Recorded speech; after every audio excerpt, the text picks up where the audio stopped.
Në këto raste, kur fakti kemi proceduar ne, dhe do të dilet me fakte dhe me prova, është një dëm që ka një mendim të gjykatës supreme, sepse ajo rregullon në decisive se sa mund të jetë probabiliteti që të marrë kompenzim të dëmtuar viktimat që të rast, por ne nuk do të bazohemi tek ajo rregullore, sepse këtu nuk kemi një viktim të rëndomt. Pra viktimat të luftës civile shqiptare të pafashme që janë goditur nga një kryeparlamentar i cili ka bërë një akt pa precedent politik që rastin e Miloševićit, krimet e Miloševićit ndaj popullatës civile shqiptare i ka relativizuar dhe pa analizuar.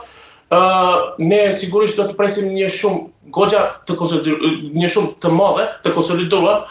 Ajo shumë sigurisht do të ndohet familjeve që kanë humbur anëtar të tyre të familjes, anëtar në kohë luftës, se unë bëj thirrje edhe anëtar të tjerë që kanë humbur anëtar të familjes në kohë luftës të bashkangjitur kësaj kauze dhe janë në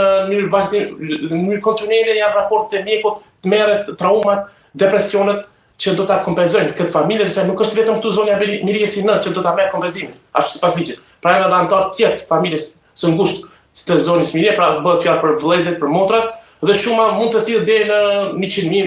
po ndoshta më lart. Po 100.000 e synojmë duke shkuar më lart. Po, dhe a mendoni